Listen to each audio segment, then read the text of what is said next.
But when he became the Viper, that's when he introduced a new finisher to his arsenal. And ladies and gentlemen, this is one of the most vicious finishers of all time. Punt. This was a move that every single kid who was watching at the time wanted to do so bad, but they were always scared that they were probably gonna kill their friend if they did it. Hey everybody, welcome back. I have a special request for Randy Orton was a menace. Sent in from Mike. Let's jump right into this, okay?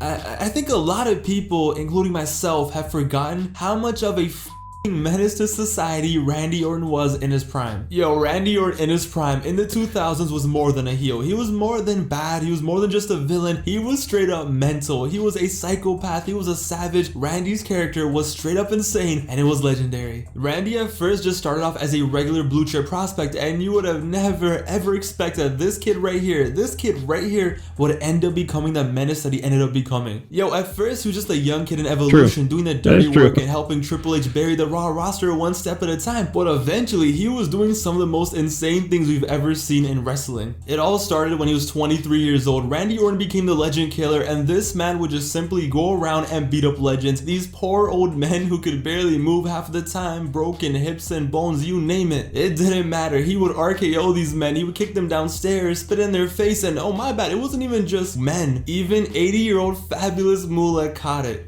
But, I mean, she did kind of deserve it. But nah, Randy was a young savage, but after the insane match with Foley and winning the world title, he slowly actually became a face, a good guy. The fans wanted to cheer him, especially up against Triple H, and the plans were he was going to be the future of Raw. His legend killer days were gone. He was going to be good guy Randy Orton, carrying the Raw brand, being the future of the WWE. Yeah, he was going to be good guy Randy Orton.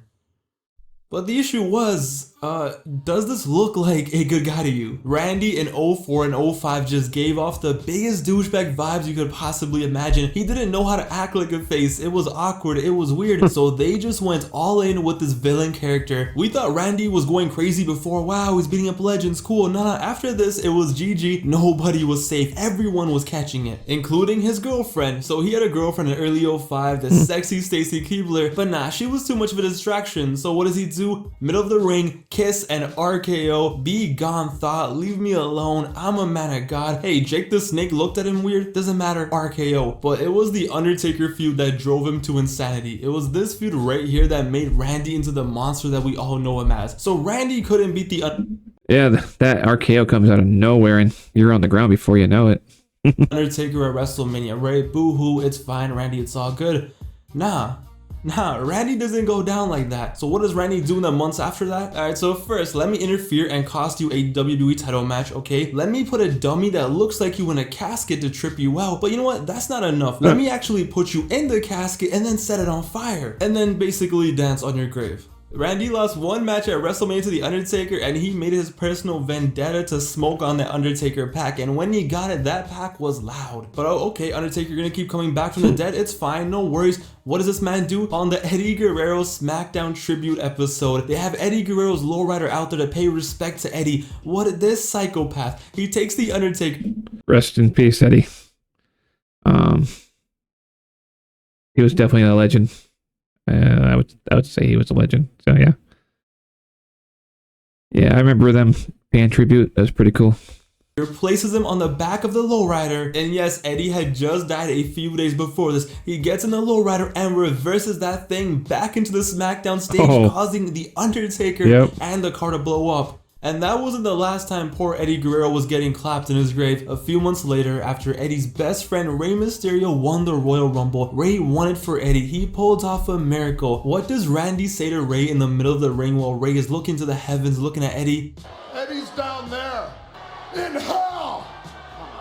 This man had officially lost it. And how can we forget about the tag team of Rated RKO? This was a tag team match made in hell. You take Edge, that's the double disgusting piece of shit, and then you take Randy Orton, the man with no morals, no respect, and together they were straight up animals. But after all those shenanigans in 04, 05, 06, 07 was the year where Randy Orton changed once again, and this time he went from the legend killer to the Viper. And no, don't worry, it's fine. He still killed legends. You know, he beat up Sergeant Slaughter, Jerry the King Lawler, you know, casually slapped Cody Rhodes' dad in front of him and then proceeded to beat his ass on pay-per-view. Don't worry, he still did that. But when he became the Viper, that's when he introduced a new finisher to his arsenal. And ladies and gentlemen, this is one of the most vicious finishers of all time. Punt. This was a move that every single kid who was watching at the time wanted to do so bad, but they were always scared that they were probably gonna kill their friend if they did it. This was the move that simply meant lights out. There was no kicking out. Yeah, that was gotta definitely be the punt, because you do that move wrong, and man, you could probably kill someone because you hit them in the wrong part of the head, on the temple or something. Get it just right, and they're dead, just like that. So, and yeah, a lot of people were a lot of kids and people were trying to recreate it and stuff, so they had to ban a lot of that stuff, you know, RKO stuff on YouTube, for example. So yeah, I remember hearing about that. So but yeah, I'm pretty sure it's a punt. We're gonna find out. Out of this, the punt.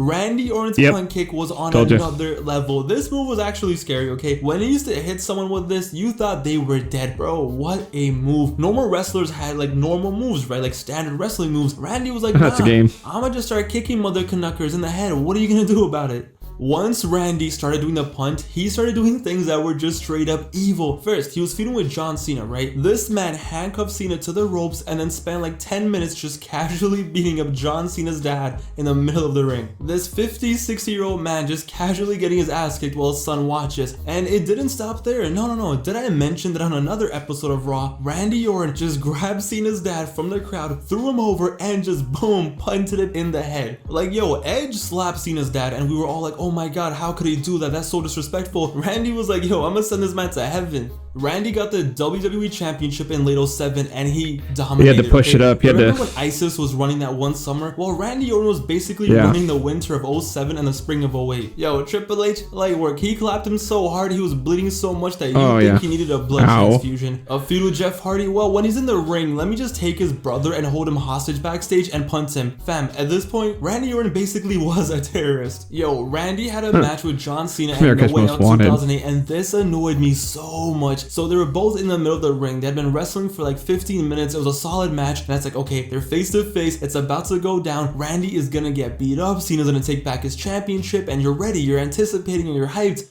But Randy slaps the referee, and everyone's like, wait, what? Why did he slap the referee? What happened? What the hell? But then the referee disqualifies Randy Orton, and Randy just runs away with the title. This man purposely got himself disqualified in a championship match to stay champion on a pay-per-view. But yeah, man, all those things were wild. All those shenanigans and moments that were insane. Randy Orton finally reached his final form, his peak of being a menace, when he shaved his head. And I don't know what kind of razor this man was doing. I don't know what kind of deadly skin fade he was getting, but he got his head shaved. He grabbed Cody Rhodes. He grabbed Ted DiBiase Jr. He created legacy, and he went after the McMahons. I'm telling you, man, this was Super Saiyan Randy Orton right here. So his feud with the McMahon starts off pretty chill at first, okay? He's with Stephanie, he's insulting her, and every week he just goes above and beyond. But slowly it becomes him straight up tormenting Steph. He eventually is like, oh, you're useless, you're this, you're that. In one episode of Raw, it was Vince and Steph in the ring, and he just straight up says that, hey, now that you popped out some grandkids, you're essentially worthless. Yo, at that point already we're like, whoa, that's pretty wild, that's pretty wild. But nah, this was just the beginning. After that, he just goes off the rails. He goes off the rails at a level that we have never seen before. So he slaps Vince McMahon and then he punts him. He punts the 64-year-old man, the owner of the company, punts him in the middle of the ring. So then Steph, who's all like scared, like, oh my god, you beat up my dad, she brings back Shane McMahon, who hadn't wrestled in a few years. So she brings Shane. Everyone's like, yay, Shane's gonna beat up Randy.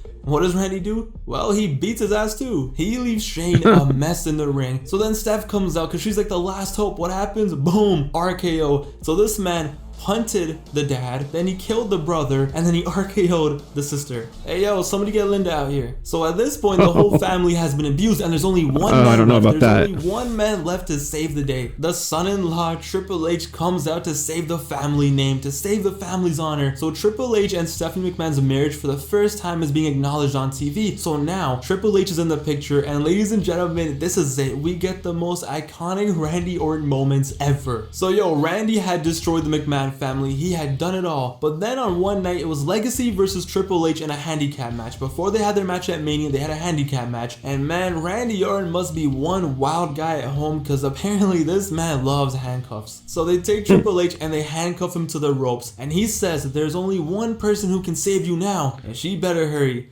So Orton grabs a sledgehammer and he is about to wild out. But Stephanie McMahon, she runs out there, she's crying, she's running, and she begs them to stop, just pleading and begging. And Randy Orton, at his peak, in his prime, at his absolute best, he grabs her. With Triple H handcuffed and begging him to stop, having to watch this, he DDTs her right then and there. Yo, Steph is laid out and Triple H is freaking out. Triple H is going insane, and you think it's over. You think it's done. Like, wow, they really did it's not it. over. Not with Randy Orton. Man, wow, what a great storyline it's done.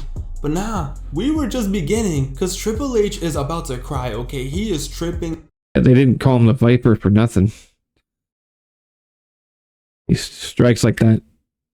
So it doesn't surprise me whatsoever. He's about to cry, but Randy is smiling. So he gets a sledgehammer and he's about to do this. He's about to catch a body, but he puts it down. He's like, you know what? I got a better idea. So Triple H, with tears in his eyes, handcuffed to the ring, he is forced to watch this. He is forced to watch one of the most iconic Raw moments in history, in my opinion. Something that had the entire playground going crazy the next day. Randy Orton, smiling, looking at Triple H, kisses Stephanie McMahon. Fam, this was insane. This was one of those things that felt surreal. Like, how was this happening? How is this possible? This was in the PG era. This was 2009, but it felt so surreal. And then Randy just grabs a sledgehammer and hangs in Triple H and walks away, just leaving Triple H and his wife just lying there. And as the year went on, whether he won or lost, it didn't matter. 09 was a year where he was in his final form, where he wasn't even a wrestler anymore. At this point, he was just there to wild out, destroy families, and end careers. Look no further than the stuff that he did to John Cena in 2009. Back in 07, like we mentioned, he already beat up his dad and destroyed him, RKO'd him, all that stuff, but that wasn't enough. No, that was not enough. In 09, he was the ultimate supervillain, so we had to step it up. So in an I Quit match against John Cena at Breaking Point 2009, wait, first of all, this wasn't even a match, my bad. This wasn't even a fight either. This was something that honestly probably isn't even allowed on YouTube. Yo, Randy beat Cena's ass for a solid 25 minutes before, Super Cena's powers kicked in, but he put out the handcuffs once again and he cuffed him. Of course, and he handcuffs. just started clapping him. He beat Cena's ass so bad that honestly it was kind of disturbing. Yo, he knocked him out and he was dragging his body like he was playing a hitman. But yeah, this man tied up Cena to the post and he tortured him. He actually tortured him. He would have waterboarded him if he could have. He got the kendo sticks and he started just wilding out. He was like a man possessed, the chair shots, the kendos, and yo, trust me, I have never heard John Cena cry like that like he did in this match. But how could we forget Bragging Rights 2009? After destroying fam. Yeah, those bamboo sticks has got to hurt, man. Bamboo's pretty tough. It doesn't look tough, but it is tough. Tough material. Yeah, ouch. That had to hurt, man. Families, beating up dads and destroying legends. He had to take it to the next level. What was the next big thing he could do? How about murdering someone? It was Cena versus Randy in an Iron Man match for 1 hour. It was 1 hour of Randy Orton just being a straight up menace. So they're fighting and Randy slams John Cena's head into the pyro control thingy and the pyro went off. And yo, I swear to God, Randy looked like a caveman who had just discovered fire for the first time. So first he grabs John Cena and just throws him into the lights, trying to blow him up with the lights. But that wasn't enough. You know what? It didn't do enough damage. He needed more fire, more sparks. It wasn't enough. And it's like, yo, why stop there? Randy really wanted to be on the FBI's most wanted list. So Cena is literally crawling away for his life. He's trying to crawl away from this monster. He's trying to get away and he ends up on the stage. So Randy sees that Cena is on the stage and he goes to the pyro control thingy once again. And this man starts spamming the buttons like a kid playing Nintendo for the first time. He is just button mashing like his life depends on it and the fireworks just go off. You thought Kane was gonna come out and pew, pew, pew. Randy Orton tried blowing up John Cena with fireworks in front of 20,000 people.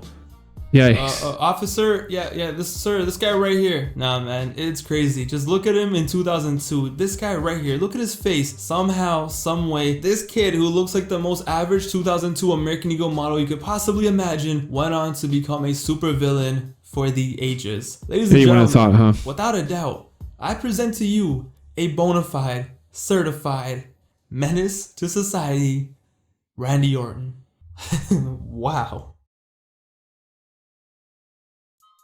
After this, Randy Orton's career went on and he did his thing, okay? Every now and then he would tweak and do something crazy, such as burning down houses, destroying earlobes, cashing in on Daniel Bryan. But man, this run right here from 2004 until 2009, this was unprecedented. Randy pushed the limits of what a heel was, okay? They did everything and anything they could possibly think of Randy Orton to do. Yo, I'm gonna be honest, we will never ever see a character go to that level ever again. Randy Orton did it all, and I'm so happy that I grew up in this era that I was able to watch prime Randy Orton at his absolute best just cause mayhem and destruction and be the biggest savage you could possibly imagine. Randy Orton in his prime is like a top 3 heel. I don't care what anyone says. As a heel, as the man doing horrible, vicious things, Randy Orton in his prime, top 3 all time. I don't care. Yo, in the comments below, leave your favorite Randy Orton savage moments, whether it's a quote, a match, anything, it doesn't matter. Let's give prime Randy Orton some of his flowers. Thank you guys so much for watching this video. I had a lot of fun making it and reminiscing and just thinking about all the crazy stuff that Randy Orton's character used to do. It was really fun. I hope you guys enjoyed. It's your boy Pav, aka Wrestling Whips. I'm out of here. But yeah, Randy Orton, the definition of a menace. Later, guys. Well, there you have it, guys. Randy Orton, definitely a menace. Yeah, I remember watching a lot of that stuff too, back in the day. Attitude Era, best time ever. But when it comes to wrestling, today it's not like it used to be. I don't really watch it anymore, anyways. So, but I miss those days. I really do. Yeah, he did do it all. I can't disagree. He did do it all. And that punt move is just crazy. It can really hurt someone. I mean, kill someone if you're not done right. So, I mean, people, they even put the warnings on before the show. Do not try this at home. But what did people do? It's almost like they purposely rebel and they do this stuff at home, and they shouldn't be doing that. Unfortunately, that's how it works. So yeah, like YouTube went and banned the punt, anything that had the pun in it, and etc. etc. Get the idea. Yeah, that video pretty much highlighted a lot of Randy Orton's moments in the WWE. Yeah, true. Oh, good suggestion, Mike. Thanks for the suggestion. That was awesome. And let's see. Let's put this video onto the reactometer and see where we hit. Where are we gonna hit? Oh, looks like it hit right on the pass. All right, guys. Well, that content passed our reactometer. So with that, gonna end it right there. And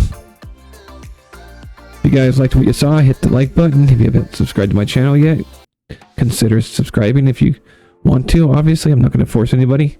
Not my thing. And if you do hit the subscribe button, don't forget to hit the bell icon to be notified of any new content that I upload, okay? Alright guys, until my next video, y'all take care. Peace.